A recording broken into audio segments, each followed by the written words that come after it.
Australia, a continent forged by diverse histories and evolving identities, once bore the indelible mark of Christian faith.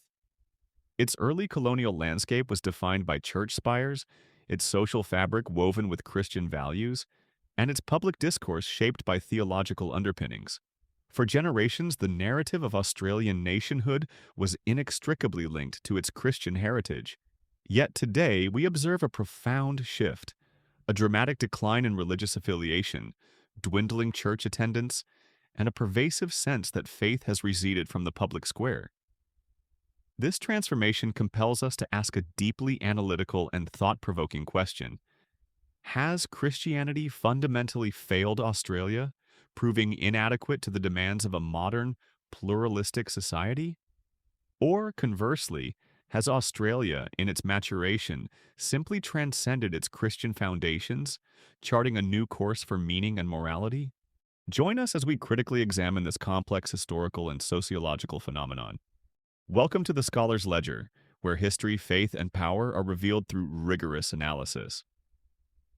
The narrative of Christianity in Australia commences with the arrival of the First Fleet in 1788, an event that simultaneously marked the genesis of European settlement and the transplantation of British religious traditions. This was not merely the introduction of a belief system, it was the imposition of a comprehensive cultural and institutional framework. For over a century and a half, this framework profoundly influenced nearly every facet of Australian life, from its nascent educational systems to its burgeoning healthcare infrastructure. Christian denominations, particularly the Anglican and Catholic churches, were instrumental in establishing the foundational institutions of civil society. They built the first schools, providing not only literacy but also moral instruction, shaping generations of Australian citizens. Hospitals, orphanages, and charitable organizations, often operating under explicit Christian mandates, formed the bedrock of social welfare, caring for the sick, the poor, and the vulnerable long before state intervention became commonplace. These institutions were not merely functional, they embedded Christian moral frameworks into the very DNA of Australian law, social expectations, and the public vocabulary for discussing ethics and justice. For a significant portion of Australia's post-colonial history, the concepts of being Australian and being Christian were deeply, almost synonymously, intertwined. This cultural hegemony meant that Christian norms often functioned as societal defaults, influencing everything from public holidays to personal conduct. However, historical influence, no matter how pervasive, does not guarantee permanence. What once appeared as an unshakable cultural edifice can, within a few generations, undergo dramatic reconfigurations. This leads us to a crucial analytical juncture. What precisely precipitated this change?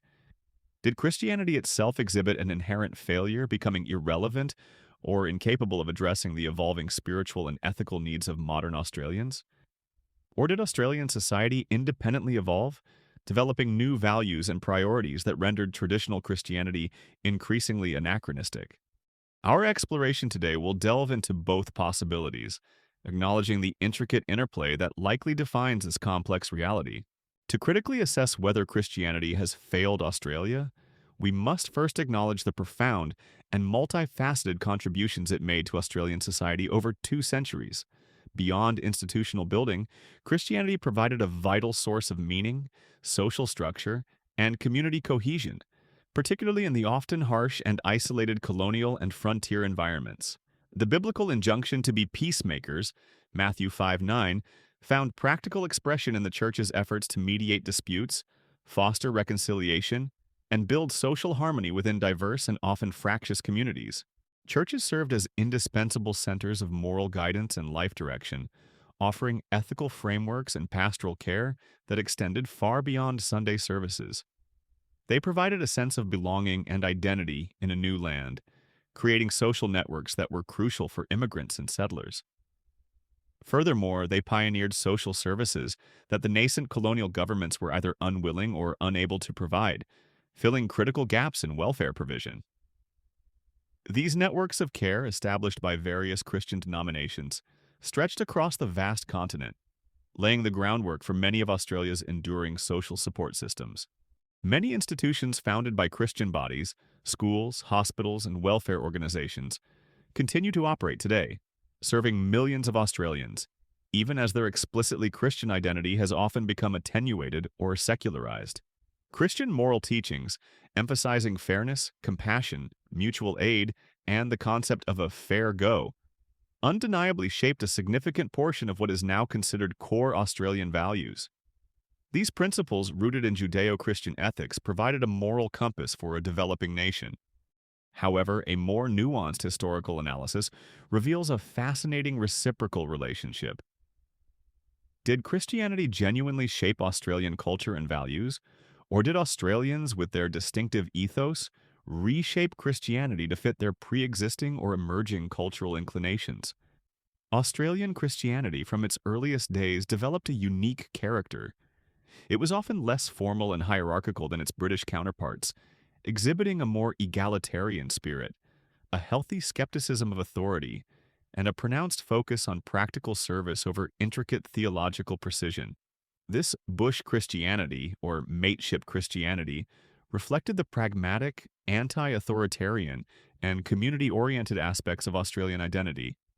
Some scholars argue that this distinctive Australian cultural milieu exerted a more profound influence on its adopted Christianity than Christianity did on the broader culture. If this interpretation holds, then the contemporary decline in religious adherence might not signify Christianity's failure, but rather the ongoing evolution of Australian culture. This evolution, moving further away from a religious framework that, while borrowed from Britain, was perhaps never fully embraced as central to a distinct national identity, suggests a continuous process of cultural self-definition. The empirical data regarding religious belief and practice in Australia presents a striking and undeniable trend. Recent census figures reveal a steady, indeed dramatic decline in Christian affiliation, marking a significant sociological shift. In 1971, approximately 87% of Australians identified as Christian, reflecting the historical dominance of the faith. By 2021, this figure had plummeted to less than 44%, indicating a profound demographic transformation. Concurrently, the proportion of Australians identifying as having no religion surged from around 7% to over 38%, making it the largest single religious category. This statistical inversion underscores a fundamental reorientation of Australian society's relationship with organized religion. Beyond mere affiliation, church attendance has experienced an even more precipitous decline. The majority of Australians who still identify as Christian do not regularly attend services, leading to widespread struggles for many churches to maintain their infrastructure, programs, and congregational vitality. This trend is particularly pronounced among younger Australians. Millennials and Generation Z are significantly less likely than previous generations to identify as Christian or to perceive religious faith as relevant to their lives, suggesting a generational disengagement that will likely accelerate these demographic shifts. What are the underlying drivers of this pervasive decline? A multi-causal analysis reveals several interconnected factors. Some scholars point to the pervasive influence of modernization, increased educational attainment, and the ascendancy of scientific understanding. In this view, scientific explanations for natural phenomena and human existence have progressively rendered traditional religious explanations less necessary or compelling, contributing to a disenchantment of the world. Others emphasize the rise of individualism and personal autonomy, which often clash with the perceived strictures and communal demands of institutional religion. For many, the pursuit of personal spiritual journeys or self-defined ethical frameworks has supplanted adherence to established dogma. Furthermore, the increasing urbanization and multicultural diversification of Australia have fundamentally altered the social landscape. The once relatively homogeneous society where Christianity was the assumed default has given way to a vibrant tapestry of diverse cultures, religions, and worldviews. In this pluralistic environment, Christianity is no longer the sole or dominant narrative. Many Australians have also increasingly privatized religion, viewing it as a personal belief system that should not dictate public life or policy. This shift reflects a broader societal move towards secular governance and a separation of church and state in practice, if not always in explicit constitutional terms. The critical question then emerges. Is this widespread decline in faith an unequivocal sign of Christianity's failure, evidence that it proved incapable of adapting, maintaining relevance, or meeting the evolving spiritual needs of modern Australians? Or is it simply an inevitable societal change, a natural evolution of a nation transitioning from a culturally Christian default to a genuinely secular and pluralistic identity? These are distinct diagnoses, each carrying profoundly different implications for understanding Australia's present and future spiritual landscape. Any honest and comprehensive analysis of Christianity in Australia must confront the devastating impact of scandals and institutional failures, particularly those related to child sexual abuse. The Royal Commission into Institutional Responses to Child Sexual Abuse, which conducted its extensive inquiry from 2013 to 2017, laid bare systemic failures across numerous Christian denominations. Its findings revealed thousands of cases of abuse, often covered up by institutional hierarchies that prioritized reputation and self-preservation over the protection of vulnerable individuals. The profound harm inflicted upon victims who had placed their trust in religious authorities represents an unparalleled betrayal. The biblical admonition, "By their fruit you will recognize them," Matthew 7:16, resonates powerfully in this context. For many Australians, the fruit borne by Christian institutions in these instances was unequivocally rotten. The scandals confirmed and amplified existing suspicions that religious authority could be corrupt, that claims to moral superiority were often hypocritical, and that institutions would actively shield perpetrators rather than safeguard the innocent. For countless Australians, especially those directly harmed or those connected to victims, the profound disappointment and anger directed at church leadership led to a deep and often irreparable disengagement from faith itself. This crisis of trust compels a crucial and difficult question. Did Christianity itself fail people through these egregious scandals and the institution's inadequate responses? Or did individuals and systems within Christianity betray the very teachings and values that the faith purports to uphold? One could argue both perspectives. In one sense, Christianity, as embodied by its institutions and leaders, undeniably failed, causing immense suffering and moral injury. However, the core teachings of Christianity, which emphasize protecting the vulnerable, pursuing justice, practicing humility, and demanding accountability, were demonstrably betrayed, not followed. Therefore, it is plausible to contend that what failed was not Christianity's intrinsic ethical framework, but rather the flawed and often corrupt implementation of that framework by human agents and institutional structures. This distinction is vital for a nuanced understanding of the crisis. A fascinating and analytically significant phenomenon in contemporary Australia is the persistence of many historically Christian values, even as explicit identification with Christianity declines. Core tenets such as compassion for the suffering, a deep commitment to fairness and social justice, a belief in forgiveness and second chances, and a strong emphasis on human dignity and equality, all possess discernible Christian roots within the Australian cultural narrative. This is evident despite the fact that a growing number of Australians no longer consciously connect these values to their religious origins. We observe this dynamic in various aspects of Australian society. The public's response to humanitarian crises, such as refugee resettlement, the foundational principles underpinning Australia's social welfare systems, and the pervasive cultural emphasis on mateship and mutual support. While these values are not exclusively Christian, many other philosophical and religious traditions espouse similar principles. Their historical transmission and reinforcement within Australian society were largely facilitated through Christian teaching and institutions. The question then becomes, can these deeply embedded Christian values genuinely survive and thrive in the absence of widespread Christian belief? Can a society effectively maintain the moral framework that Christianity helped establish, even as it progressively detaches from the religious foundations that originally provided that framework with transcendent grounding? Some scholars argue affirmatively, suggesting that these values have been successfully secularized. They contend that such ethics can now stand independently, justified through humanistic reasoning, philosophical discourse, or a shared commitment to universal human rights without requiring a divine mandate.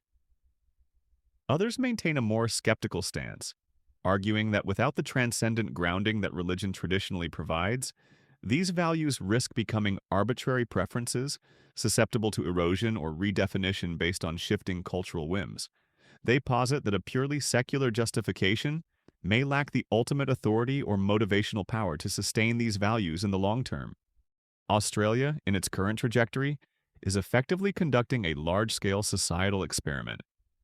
It is testing the hypothesis of whether a culture can retain the fruit of its religious heritage while systematically severing the root that nourished it.